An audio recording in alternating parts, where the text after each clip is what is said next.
លោកអ្នកបងប្អូនអ្វីដែលធ្វើឲ្យយើងពិបាកប្រណិប័តភ្លាមតាមព្រះជាម្ចាស់នោះគឺដោយសាររបៀបរបស់ព្រះអង្គយើងអត់យល់យើងពិបាកយល់របៀបរបស់ព្រះអង្គយើងពិបាកប៉ាន់ប្រមាណនៅយុទ្ធសាស្ត្ររបស់ព្រះអង្គយើងពិបាកប៉ាន់ប្រមាណនៅរបៀបផ្គត់ផ្គង់របស់ព្រះអង្គយើងពិបាកយើងហៅថាមើលទៅហាក់ដូចជាអត់ឃើញពីចម្លើយពីព្រោះយើងអត់នឹកស្មានថាព្រះអង្គអាចនឹងជ្រើសរើសឆ្លើយតបមកកាន់ជីវិតរបស់យើងនៅក្នុងអ្វីដែលយើងទូលសុំព្រះអង្គតាមរបៀបមួយហ្នឹងយើងនឹកស្មានអត់ដល់តើយើងពិបាកស្មានធ្វើឲ្យយើងពិបាកតាមធ្វើឲ្យយើងពិបាកប្រណិប័តនៅក្នុងសម័យនេះពេលខ្លះយើងនៅព្យាយាមគេថាថ្លឹងថ្លែងពេលយើងឃើញព្រះបន្ទូលព្រះអង្គហើយយើងយកព្រះបន្ទូលព្រះអង្គមកថ្លឹងថ្លែង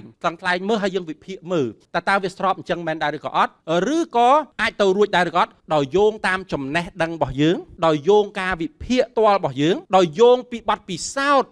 គឺមានន័យថារបៀបដែលមនុស្សមុនឬរបៀបដែលយើងធ្លាប់បានឆ្លងកាត់ហើយភាគច្រើនយើងយកមកប្រៀបធៀបពេលយើងប្រៀបធៀបយើងចាប់ផ្ដើមគិតថាទំនងឬក៏មិនទំនងធ្វើទំនងប្រណិប័តមិនទំនងមិនប្រណិប័តលោកអ្នកបងប្អូនទាំងអស់គ្នាសម័យមើលបើសិនជាកូនចៅអ៊ីស្រាអែលដែលនៅវាលហោឋាននោះបើឡាយវិភាគទំនងឬមិនទំនងមានអីការឡើងសម្រាប់គេចប់តែម្ដងមានគ្រាមួយជនជាតិអ៊ីស្រាអែលបានវិភាគចុះវិភាគឡើងហើយគិតថាមិនទំនងហើយពេលដែលមិនទំនងពួកគេចប់មែនចប់ដូចអ្វីដែលគេវិភាគហើយខ្ញុំនឹងបង្ហាញជូនលោកអ្នកបងប្អូនទាំងអស់គ្នាសម្រាប់ខ្ញុំហើយខ្ញុំជឿជាក់ថាលោកអ្នកបងប្អូនជាច្រើនយើងមិនចង់វិភាគទៅលើព្រះបន្ទូលព្រះអង្គទំនងឬមិនទំនងទេយើងដឹងថាព្រះបន្ទូលព្រះអង្គជាសេចក្តីពិតហើយព្រះបន្ទូលព្រះអង្គត្រូវអាមែន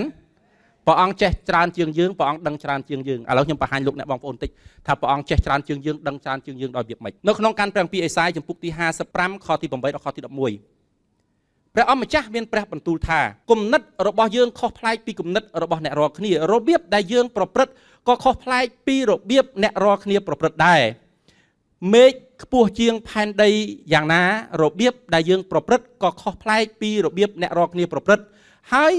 គំនិតរបស់យើងក៏ខុសប្លែកពីគំនិតរបស់អ្នករាល់គ្នាយ៉ាងនោះដែរខ្ញុំសូមឈប់ត្រឹមនឹងសិនទី1ព្រះអង្គប្រៀបធៀបរបៀបការគិតទី2ព្រះអង្គប្រៀបធៀបគំនិតឬរបៀបដែលព្រះអង្គប្រព្រឹត្តឬក៏របៀបដែលព្រះអង្គឆ្លើយតបឬរបៀបព្រះអង្គដឹកនាំឬរបៀបដែលព្រះអង្គធ្វើព្រះអង្គបានប្រៀបធៀបរវាងយើងហើយនឹងព្រះអង្គដាក់របៀបរបស់យើងហើយការគិតរបស់យើងបទពិសោធន៍របស់យើងគំនិតរបស់យើងចំណេះដឹងរបស់យើងនៅដីហ្នឹងគឺផែនដីក្នុងព្រះគម្ពីរបានចែងថាកាលពីដើមដំបូងបង្អស់ព្រះជាម្ចាស់បានបង្កើតផ្ទៃមេឃហើយនឹងផែនដីអ្នកណាអ្នកបង្កើតមេឃព្រះអង្គជាអ្នកដែលបង្កើតមេឃព្រះអង្គជាអ្នកដែលបង្កើតលំហព្រះអង្គជាអ្នកដែលបង្កើតជួនកាលយើងប្រើពាក្យមួយថាស្ថានលើស្ថាននេះស្ថានក្រោមស្ថានប្រែថាកន្លែងព្រះអង្គបានបង្កើតផ្ទៃមេឃហើយនឹងផែនដីអូខេសូមស្ដាប់ខ្ញុំអត់ទាន់ព្រះអង្គថារបៀបដែលព្រះអង្គគិតគឺខុសប្លែកពីរបៀបដែលយើងគិតរបៀបដែលព្រះអង្គប្រព្រឹត្តខុសពីរបៀបដែលយើងគិតដោយឲ្យយើងវាស់ហើយឲ្យយើងប៉ាន់ប្រមាណថាខុសគ្នាគម្លាតប៉ុណ្ណាឬក៏ខ្ពស់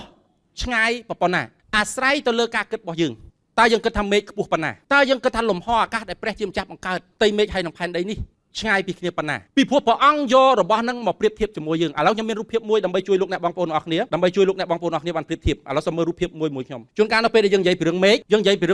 រឿងស្រទាប់មួយយើងហៅថាស្រទាប់អូโซននេះគឺប្រភេទស្រទាប់មួយដែលយើងមើលទៅយើងឃើញពណ៌ខៀវប៉ុន្តែនៅពេលដែលយើងគិតពីរឿងមេឃយើងគិតពីរឿងស្រទាប់ឯងពេលថ្ងៃយើងមើលឃើញមេឃដោយស្រទាប់អូโซននៅពេលយើងមើលឃើញស្រទាប់អូโซនយើងរាប់ថាអាហ្នឹងគឺជាផ្ទៃមេឃអាហ្នឹងជាទីដែលខ្ពស់បំផុតតាមពិតមែនទេវាគ្រាន់តែជាស្រទាប់វាគ្រាន់តែជាចំណាំងនៃពន្លឺប៉ុណ្ណោះតាមពិតអ្នកវិទ្យាសាស្ត្រនៅពេលដែលគេសិក្សាហើយនេះជាអ្វីដែលគេប្រាប់យើងខ្ញុំជឿជាក់ថានៅមានស្រទាប់បរិយាកាសជាច្រើនដែលយើងអត់ដឹងហើយដែលគេអត់ប្រាប់ឬក៏គេផ្ទាល់ខ្លួនឯងគេក៏អត់ទាន់រកឃើញប៉ុន្តែនៅលើផែនដីមានស្រទាប់បរិយាកាសនោះបែងចែកទៅជាប្រភេទគេហៅថាស្រទាប់ត្រូប៉ូស្រទាប់បរិយាកាសត្រូប៉ូ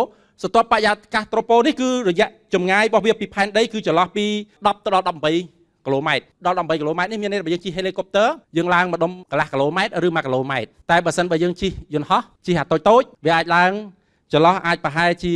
8ទៅ9គីឡូដែរតែបើយើងជិះអាឆ្លងទ្វីបអាA380អាហ្នឹងជិះម្លងមហាសមុទ្រអាហ្នឹងឡើងលោតដល់10ទៅដល់11គីឡូម៉ែត្រយើងជិះអាប្រភេទអាធំអា4 7លេខកូដវាអា2ជាន់អាហ្នឹងម៉ាស៊ីន4អាហ្នឹងសាឡើងទៅដល់កម្រិត11គីឡូម៉ែត្រអាចរត់នៅក្នុងល្បឿន800ទៅ900គីឡូម៉ែត្រក្នុង1ម៉ោង តាមពិតយន្តហោះទាំងអស់ដែលវាឡើងដែលវាខ្ពស់ដែលយើងមើលឃើញយន្តហោះប៉ុណ្ណាណីបើយើងមើលឃើញវាតូចមួយវាហោះចន្លោះពី8គីឡូម៉ែត្រទៅដល់11គីឡូម៉ែត្រពីផែនដីតាមពិតវាហោះនៅក្នុងស្រទាប់បរិយាកាសមួយដែលឲ្យឈ្មោះហៅថាត្រូប៉ូអានឹងវាហោះនៅកន្លែងហ្នឹង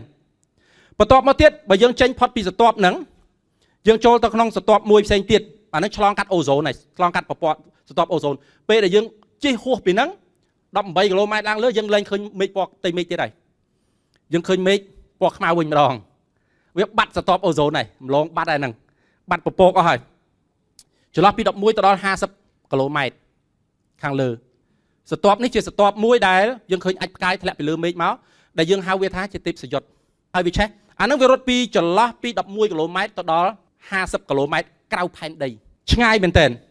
បើយើងឡើងផុតពីហ្នឹងទៅដល់ស្រទាប់មួយទៀតស្រទាប់បរិយាកាសទៀតគេហៅថាស្រទាប់បរិយាកាសមេសូអាហ្នឹងចូល90គីឡូម៉ែត្របន្ទាប់មកទៀតអាកន្លែងស្រទាប់បរិយាកាស90ម៉ែត្រនេះជាច្រើនគេបាញ់រ៉ុកែតគេប្រើស្រទាប់នឹងឯងខ្ពស់មែនទែនឆ្ងាយមែនទែនបន្ទាប់មកទៀតដល់ស្រទាប់មួយទៀតផុតស្រទាប់មួយទៀតដែលចន្លោះពី80ទៅ800គីឡូម៉ែត្រពីផែនដីជិត1000គីឡូម៉ែត្រពីផែនដីខ្ពស់មែនទែនតែយើងអាចមើលឃើញតលនឹងភ្នែកហាក់ដូចជានៅជិតប៉ុន្តែធាតុពិតរបស់វាគឺខ្ពស់មែនទែនហ្មងឆ្លងកាត់បរិយាកាសThermo ចូលដល់ក្នុងស្រទាប់បរិយាកាសទៀតគេហៅថាបរិយាកាស EXO បាទសូមទៅមើលបរិយាកាស EXO នេះកន្លែងដែលយើងមើលឃើញផ្កាយណប់ឬក៏ស្ថានីយ៍អវកាសអន្តរជាតិអញ្ចឹងស្ថានីយ៍អវកាសអន្តរជាតិលោកអ្នកបងប្អូនចង់មើលគឺមើលភាគច្រើនមុនពេលបន្ទាប់ពីថ្ងៃលិចមុនពេលថ្ងៃរះបន្តិចយើងអាចមើលឃើញផ្កាយមួយដែលភ្លឺខ្លាំងជាងគេតាមពិតអានឹងមិនមែនផ្កាយទេអានឹងផ្កាយណប់អានឹងគឺជាស្ថានីយ៍អវកាសអន្តរជាតិបាទអានឹងវាហោះនៅក្នុងចម្ងាយខ្ទង់ប្រហែលជាចន្លោះពី800គីឡូម៉ែត្រទៅ3000គីឡូម៉ែត្រប៉ុន្តែលោកអ្នកបងប្អូនអរគ្នាអានឹងអត់ដល់ប្រច័នទេបើយើងចង់ទៅដល់ប្រច័នយើងត្រូវថែម1000ជាងគីឡូម៉ែត្រទៀតបានទៅដល់ប្រច័នជាភពមួយដែលនៅគៀកផែនដីជាទីបំផុតនៅក្នុងគន្លងនៃតារានៃក្នុងប្រព័ន្ធព្រះអាទិត្យយើងអត់តនិយាយភពអង្គារអត់តបាននិយាយពីរឿងភពពហោះយើងអត់តនិយាយភពសុក្រយើងអត់តបាននិយាយដល់ភពសៅរ៍យើងអត់តបាននិយាយទៅដល់ Pluto យើងអត់តនិយាយទៅដល់យើងគ្រាន់និយាយមកកញ្ញុំតូចប៉ុណ្ណឹងឯងឆ្ងាយប៉ុណ្ណឹងលោកអ្នកបងប្អូនព្រះអង្គមានព្រះបន្ទូលថាចេះផ្ទៃមេឃជាកន្លែងដែលព្រះអង្គបង្កើតហើយព្រះអង្គបានដាក់វងតារានានានៅទីនោះវងកញ្ចុំតារាយើងហៅភាសាបច្ចេកទេសយើងហៅថា Galaxy ឬបណ្ដុំ Galaxy ហើយព្រះអង្គមានព្រះបន្ទូលថាព្រះអង្គជាអ្នកដែលបង្កើតកន្លែងដើម្បីដាក់វាលោកអ្នកបងប្អូនដឹងហើយនៅពេលដែលគេចាប់ផ្ដើម zoom កាន់តែជិតនៅក្នុង telescope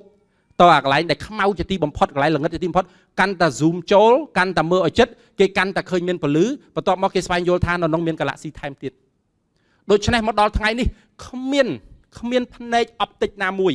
គ្មានភ្នែកកាមេរ៉ាណាមួយគ្មានភ្នែកមនុស្សលោកណាមួយដែលអាចមើលឆ្ងាយហើយដឹងថាលំហធំប៉ុណ្ណាដែលយើងហៅថាផ្ទៃមេឃហើយព្រះអង្គមានព្រះបន្ទូលមកកាន់យើងថាចង់ដឹងរបៀបព្រះអង្គធ្វើចង់ដឹងរបៀបព្រះអង្គប្រព្រឹត្តចង់ប៉ាន់ចង់ស្មាន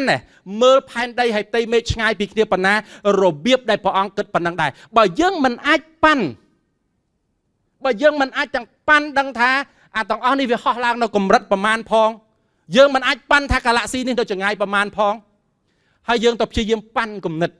យើងទៅព្យាយាមថាឲ្យតលព្រះអង្គប្រាប់ខ្ញុំឲ្យដឹងច្បាស់មុនបានខ្ញុំប្រណិប័តព្រះអង្គតាមក្រោយព្រះអង្គថាមើលខ្លួនឯងតិចណាមើលខ្លួនពិចារណាពីខ្លួនឯងតិចផ្ទៃមេឃហើយផែនដីឆ្ងាយពីគ្នាប៉ុណ្ណាខ្ញុំសូមលោកអ្នកបងប្អូនស្ដាប់អត្ថបទ7មួយនេះទៀតយើងមើលតទៀតនៅក្នុងខទី10កន្លែងនេះជាកន្លែងដែលសំខាន់ទី1ព្រះអង្គបានប្រៀបធៀបគំនិតព្រះអង្គប្រៀបធៀបរបៀបធ្វើការរបៀបព្រះអង្គធ្វើការរបៀបយើងធ្វើការរបៀបយើងគិតរបៀបដែលព្រះអង្គគិតអញ្ចឹងលោកអ្នកបងប្អូនអរគ្នាតណាថាខុសគ្នាដាច់សូមប្រាប់គ្នាទៅវិញមកថាខុសគ្នាដាច់ហ្មងបាទ